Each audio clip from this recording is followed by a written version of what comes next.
नमस्कार फ्रेंड्स, मैं मनीष सर आपके अपने YouTube चैनल जोरोसे मैथमेटिक्स 2.0 में स्वागत करता हूं। आज फिर से हम जोधा और अकबर की एक अनोखी प्रेम कहानी का एक और वीडियो लेकर के आपके पास हाजिर हुए हैं। यदि आपको वीडियो पसंद आए, आपके दिल को छू जाए, तो आप हमारे चैनल को सब्सक्राइब जरूर कर दीजिए। जब सलीम, देखिए, यदि बात लव का हो और जोधा अकबर की बात ना हो, ऐसा पॉसिबल ही नहीं है। वे दोनों एक दूसरे के लिए ही बने थे, एक दूसरे के लिए मर मिटने को तैयार थे।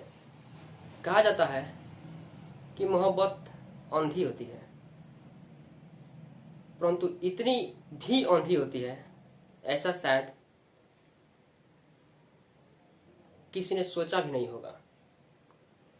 बात लव की हो तो लैला मजनू, हीर रांझा की बात आती ही है, लेकिन जोधा अकबर उसके साथ, उस वाक्य के साथ न जुड़े, ऐसा हो ही नहीं सकता। जब सलीम पैदा होता है 1569 ईस्वी में, तब अकबर के दरबार में खुशियों का माहौल छा जाता है। जब पिछले वीडियो में हमने पढ़ा था कि सलीम जो है आम पर तीर चलाता रहा है और कादिर को तीर जाकर के लग जाती है, जिसके कारण कादिर घायल हो जाता है और अकबर उसको दंड दे देता है, पनिशमेंट दे देता है। सलीम जो है कादिर के घर में जाकर के नौकर की तरह, एक गरीब की तरह अपना जीवन निर्वाह कर रहा होता है और सलीम के घर पर कादिर का इलाज होता है। और अकबर ये भी कह देता है कि जब तक कादिर ठीक न हो जाए, तब तक आप कादिर के स्थान पर रहकर उसकी बूढ़ी दादी का सेवा सत्कार अच्छे से करिए, उनके लिए खाना बनाइए, जंगलों से जाकर के लकड़ियाँ काट कर लाइए, अपने खुद हाथों से ही खाना बनाइए।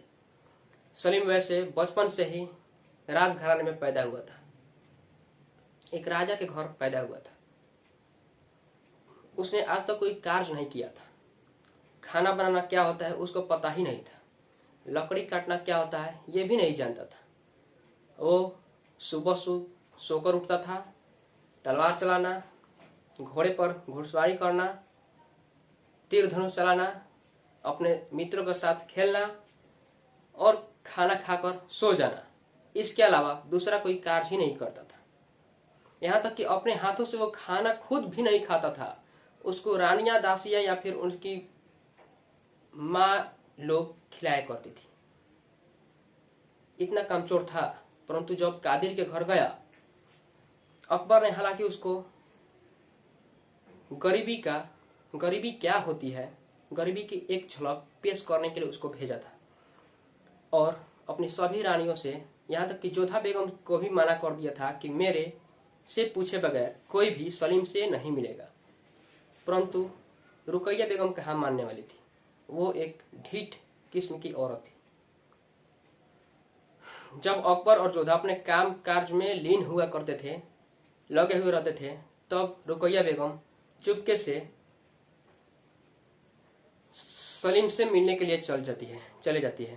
प्रतिदिन जा करके उसके अपने माँ जोधा और पिता अकबर के खिलाफ आवाज भड़काती है, उसके कानों में आवाज डालती है कि तुम्हारी माता पिता जो है तुम्हारे लिए इस तरह का सोच रखते हैं, वे तुम्हारी कदर ही नहीं करते। यदि कदर करते तो क्या तुम्हें एक गरीब के घर भेजते कभी काम करने के लिए।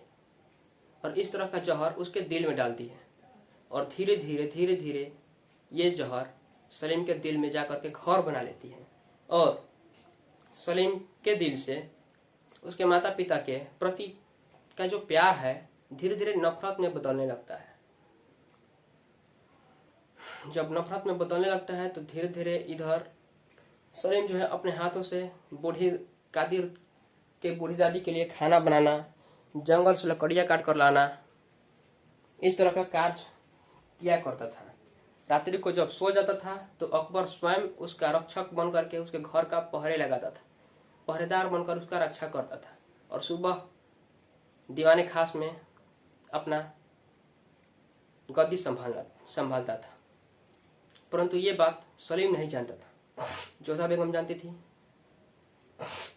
उसके अलावा और कोई दूसरा नहीं जानता था। परंतु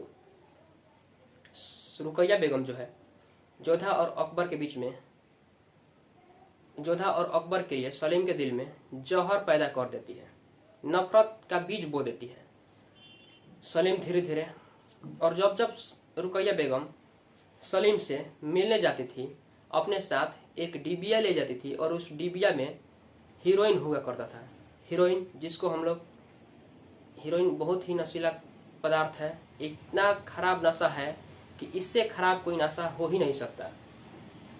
ये एक तरह का ड्रग्स है, एक तरह का साल्ट है, नमक है, जिसे हम ड्रग्स भी कहते हैं। लोग, अक्सर लोग इसे इंजेक्शन के तौर पर भी लेते हैं, अपने ही से अपने हाथ के नस में इंजेक्शन ले लेते हैं खुद से ही। इतना छोटा सा सिरिंज आता है इंजेक्शन का, वो ड्रग्स का होता है, और इतना छोटा सा ड्रग्स 10,000 या फिर 15,000 का मिलता है। और इस ड्रग्स को 4 भागों में 4 बार आप ले सकते हैं, ठीक है।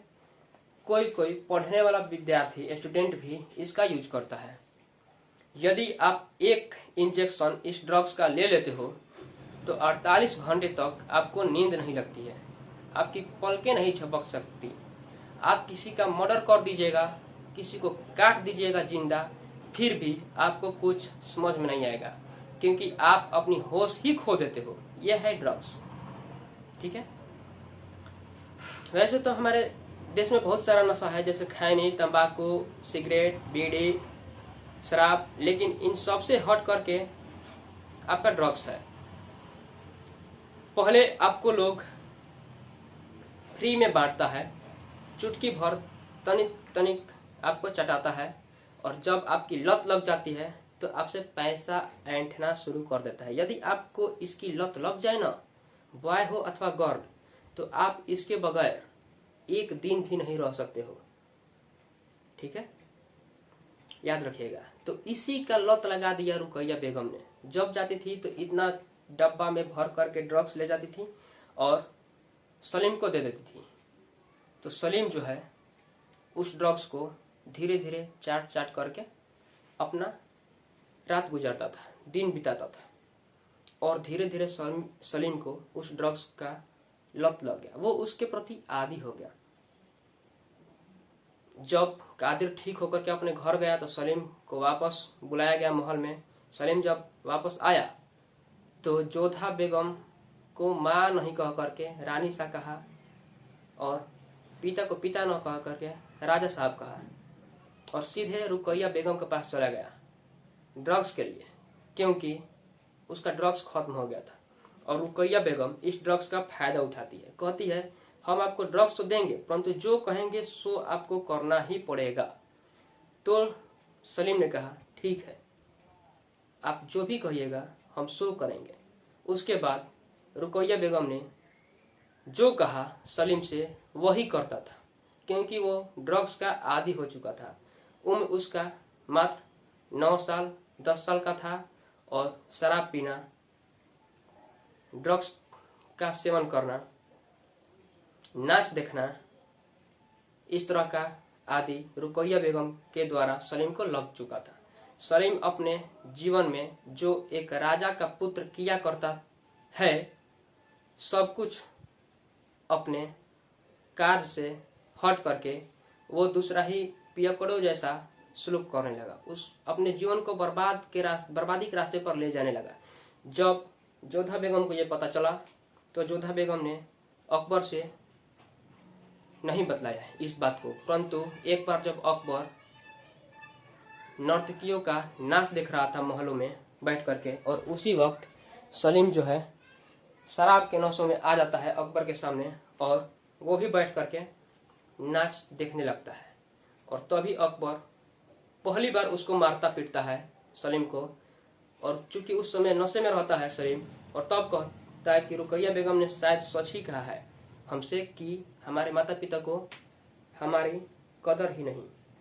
और यही कारण है कि सलीम जो है पुनः अपने पिता और माता के प्रति उसके दिल में नफरत और भी बढ़ जाती है।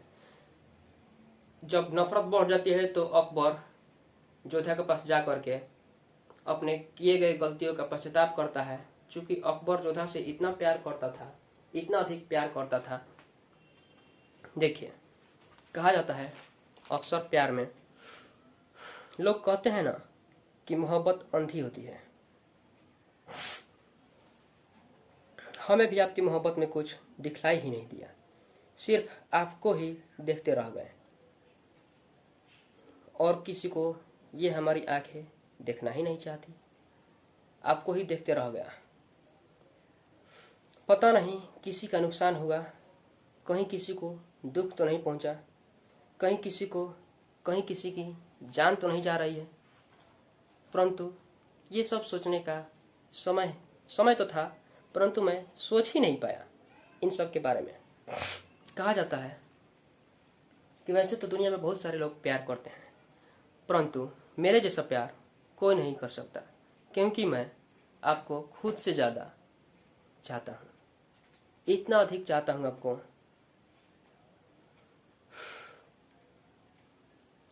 इतना अधिक चाहता हूँ कि क्या बताऊँ। शायद मैं अपने लफ्ज़ों में बयां ही नहीं कर सकता। आपके बगैर शायद वो खुदा जानता है कि एक पल भी नहीं रहना चाहता। मैं आपको भूल ही नहीं सकता, क्योंकि मैं आपको भूलना चाहता ही नहीं। इतना अधिक आपको प्यार करता हूँ कि शायद मरने के बाद भी आपको भूल नहीं पाऊँ। ये सब बातें अकबर ने जोधा से हमेशा कहता रहता था, और जोधा से जब इस सब बारे की घटना के बारे में जोधा को बतलाया, तो हालांकि जोधा को भी दुख हुई, परंतु उन्होंने अकबर को समझाया कि अभी वो बच्चा है सलीम, जैसे जैसे बड़ा होते जाएगा उसकी बुद्धि ठीक होते जाएगी, और आप उसके प्रति इस तरह का गलानी न रखिए, उसके लिए कोई दिल में जलन वगैरह न रखिए। हालांकि जोधा के द्वारा बताए गए कार्य को अकबर बखूबी मानता है, परंतु एक बार क्या हुआ कि जब जोधा उसको नहला रही थी, सलीम को नई ड्रेस पहना रही थी, तो रुकैया बेगम ने उसको बतलाया कि अपनी माँ से इस तरह का बर्ताव करो, और अपनी माँ पर झंझुआने लगा, खिसियाने लगा। तब जाकर के, और अकबर ने उसी समय देख लिया, लगभग हाथ भी उठा दिया था लगभग जोधा पर।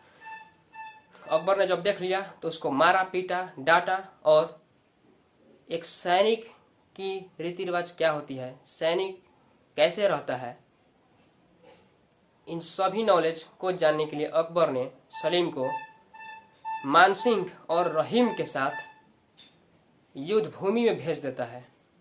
और उस दिन के बाद सलीम सीधा सीधा युद्ध भूमि में चला जाता है, मानसिंह और रहीम के संरक्षण में रहता है। बहुत उसे बुलाया जाता है मिलने के लिए, परंतु सलीम इतना गुस्सैला प्रवृत्ति का हो गया था कि अपने पिता के द्वारा भेजे गए खत का जवाब ही नहीं देता था, क्योंकि उसके दिल में जहर डाल दिया गया था कि आपकी माँ और आपके पिता आपकी कद्र ही नहीं करते। आगे चल करके क्या होता है अगले वीडियो में फिर से मिलेंगे हम। फिलहाल के लिए हमें दीजिए इजाज़त। और हमारे वीडियो यदि आपको अच्छा लगे, आपके दिल को छू जाए, तो हमारा चैनल जोर से मैथमेटिक्स 2.0 को सब्सक्राइब जरूर कर दें, वीडियो को लाइक भी करें, कमेंट भी करें। यदि आप हमारा सहयोग करना चाहते हैं तो आप इसे शेयर अवश्य कर दें। ठीक है, चलिए।